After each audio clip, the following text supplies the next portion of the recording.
Kendrick Wells, man. Oh, what's up, man? Happy to have you on the platform, my man. Thanks for having me. Tupac close friend, Tupac assistant. Yeah, man. So, how did you first meet Tupac? Let's go back. Let's go back to 1989. I was getting in all kinds of trouble, like most of kids my age from where I come from. And well, I won't say I was getting in trouble. I was doing things I shouldn't do, and I was in the streets, and I was making a name for myself. And Tupac had just came from New York, and he was in Marin City, and there's this buzz on this kid. I actually heard from this girl. She said, "You met Tupac?" I said, "No, what's a Tupac?" And going forward, I used to attend all the parties. DJ Clark Gable had the One Nation MCs, and they would throw these parties all over. Kids from the jungle would go out into the white areas and just blast it, and Tupac was with them. And one night I went to one of the parties in Nevada, and Tupac was there. And I had heard, that he was tight, all this stuff, and he had heard that I just be running the streets, got all these girls and all this stuff. And as soon as we saw each other, it was like we knew each other forever. We had already known each other. He came up right in the middle of the party, gave me a big ass hug, and from there we were pretty much inseparable, because he was he wasn't homeless, but his home life wasn't straight. So he jumped in with me. I had a couch, I got cars and everything we need for young men to have fun, you know what I'm saying? And he kind of was just with me. So that's how it started. Right. If you don't mind me asking, man, what kind of condition was Tupac in when you first met him? I don't mind you asking. He, similar to me, I recognized what he was going through. Being 17, you got one foot in the house in a bad situation, one foot out the house. You're looking for something better, but you ain't got no money in your pocket, and everything is against you. That's when everybody starts hitting you. You start becoming a young man. So you know what happens to black youths when they get around 18. They hitting it from all sides. So I recognized he was just trying to better his life, and we know about his mom. His mom was on crack, which was just like all of our moms. I won't say everybody's moms, but most people had that crack epidemic. My mom went through it, and he wanted to get out of there, and nobody was holding that against him. And she was a great mom, but he wanted to get out of there. He had his dreams, sights set on something else. So Afeni was doing drugs when you first met Tupac. Afeni was on drugs still. That's what they were saying. I never seen her do drugs, but that's what they were saying. And she wasn't doing so great. She had escaped wherever they came from to try to do something better, and I think she did. I think she delivered her kids to a better place where Tupac could find people like us and move on, and that's what happened. Did Tupac have any personal conversations with you about the condition his mom was in? Never. Tupac never talked to me about his mom. I would hear stuff from other people, but I didn't care. I mean, when you're going through stuff, it's so similar. Nobody cares. Everybody's mom on crack, Now we can say, oh, his mom was on crack, but no, she was just doing her thing like everybody else was. And a young black male coming out the hood already expected to be a man fending for himself anyway. So his predicament wasn't outrageous. It was just what we all did. So it wasn't talked about then like that. She was just somebody else. When you first met Tupac, was he already rapping? When I met Tupac, he was spitting. That fool couldn't stop rapping. You know what I'm saying? We go someplace, he ordered in the McDonald's line, rapping. Everything was rap. Yes, he was rapping. What name was Tupac going by as a rapper at that time when you met him? Tupac was called MC New York. That's what everybody else called him. I never heard him introduce himself as that. But I think, once you come to California, cats will call you, oh, that's MC New York. I don't know. I don't know who gave him that moniker, but he rode with that for a minute. And, he was legendary in Marin County. You know, everywhere we go, he'd kill it. What was Tupac rapping about when you first met him?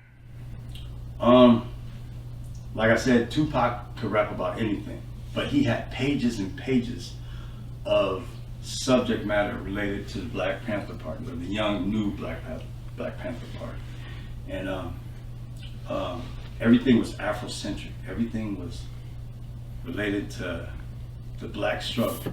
You know, we from California. We like, man, miss that. We doing this player shit over here. You know, he was like, nah, man, this is what they did. This is what they're doing. This is what he had it all mapped out, and it was stuff you didn't want to hear. You know what I'm saying? When you get oppressed, you don't want to hear that shit. You just want to hear about, let's go do something else. But he was on it, and he like opened up our thinking. And yeah, I don't know if I answered that correctly, but yeah, he rapped about a lot of black issues. But he had everything. He could do anything. If somebody else was doing some funny stuff, he'd do some funny stuff. If somebody doing some battle raps, he'd do some battle raps and kick ass.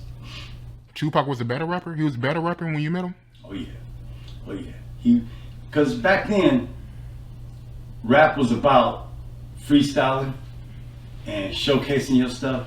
You heard about somebody else was tight, you finna hit them with your your best styles. You gonna freestyle. Some people was coming with written stuff, but Tupac would come in, and people who were supposed to be better than him at the time, this is how he came up, would be, yo, I'm finna kill this kid.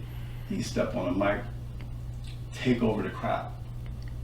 And once he started going, people didn't want to rap with him no more, because he you know, when you get your ass beat, Pac slayed people, he killed them. He had people so fucked up that some people would want to fight him. Yeah, because his gestures, his style, he was just on it. It was what he was meant to do, you know? He was dope. Yeah, man, I would have loved to see that, man. Is there any footage of Tupac battle rapping out there? Okay, like I'm gonna call it JJ Page. This cat used to, you know, the big video cameras, Right. consumer ones. He used to, every party we would go to, anywhere, even like I said, McDonald's. JJ was always filming, but none of this footage ever came out. I don't know where it is, but if he looks through his tapes, you're gonna find Tupac doing some crazy shit. Some crazy, you're gonna be like, what? But yeah, there's stuff like that. And there's Marin City, they have a festival every year. That's controversial, but there's a lot of footage from those events too. So there's stuff out there. Layla Steinberg, when did she come in the picture? Layla, man. Layla was in the picture almost from the beginning. I mean, Pac got with the One Nation MCs, and he started rapping. He gravitated to where it was happening, but he was hearing about all the buzz up in Santa Rosa because Layla would bring all these top-notch acts to her city. She was the promoter, and just like me hearing about Tupac before meeting him, she had heard about him, and he heard about it. Like, we would hear about shows, but Tupac was like, who's throwing the shows, you know? He knew that she was in it. He knew at least that much about business to know who you're supposed to see, who you're supposed to talk to. So we got a meeting with her, drove up to Santa Rosa, and they met, and she just loved him. She could see what everybody else sees now. She saw that. And during that whole time, she was introducing him to people, because she knew. She said, somebody's gonna see what I see. She was connected with Adrian. Adrian was Digital Underground's manager. Digital Underground was blowing up at this time. They had, you know, some underground hits, and now they're about to do their big stuff. And Adrian said, if you ever find some talent, come see me. And she waited to pull her wide, shoot her shot with Tupac. And Adrian saw it. When she brought him to Adrian, he saw it. But in the meantime, he wasn't going to do anything. He was just going to manage him, you know. So Layla was like taking him to shows. Like, she knew all the big names, you know. Like De La Soul was doing a show. Well, actually, it was Def Jeff's event in San Jose. We'd go out to the shows. We'd meet them backstage. I mean, this was a big deal. We was like starstruck. You know, we like, these are all the people we seen on radio, MTV, but he was like, I'm gonna kill it. In his mind, he felt like he was one of them or better than them. And he went in and like he'd do all those Panther raps, the old stuff. And like after the show, they all came back and met us at the hotel room. And I'm like, here go his shot. This is his shot. And he went in there and killed it. They all looked at him, all the Afro-Rican, De La Soul, Def Jeff, a few other cats, big names back then. They was the hugest names. And he killed it. Like, he's a star. They ignored him. Whatever. He was kind of like, what? You know? He expected, them to see his greatness, Maybe they did, maybe they didn't, but his career is still going on. Now, they didn't even see him. So I think that helped him though. From there, he rebuilt it, But that was great. It was great to see them, those big stars. When you're that big, I'm gonna give them credit. When you're that big, you're getting demo tapes every day. You're getting this guy. Everybody's busting in front of you. Everybody, even at my level, people are always trying to audition, play something for me. At that level, they gotta have people stop them. So they not trying to hear it. You know what I'm saying? But they was amped at the time, but nothing came of it. So it's not like they dissed him or thought he was bad. It's just like their filter was probably up. Right. Did Tupac feel a type of way about that? I think he was disappointed. I mean, as I say, he was happy because now he's rubbing shoulders with the big boys, right? We there. But anytime you want to do something big, you just think it's gonna happen. Whenever you're moving, you think it's gonna happen. But it just told him to go back to work. Right. It's funny you say that, man, because Tupac actually had a song called "Wash Your Mouth" where he dissed De La Soul or whatever. Yeah, and people always say the reason why Tupac dissed him is because he felt like De La Soul actually took shots at him in a music video called "Ego Tripping." So you telling me that story that Tupac auditioned for and they pretty much brushed him off. That's what it was. Yeah, I would like to think that had to be in the back of Tupac's mind. Like, he had to feel a type of way about that still, I'm pretty sure that was one of the reasons why Tupac dissed De La Soul on Wash Your Mouth, Yeah.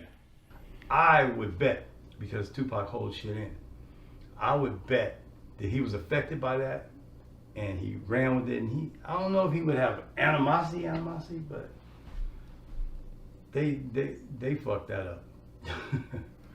They didn't see something. They were gifted something. I think if you burn Tupac, he gonna remember it. You know what I'm saying?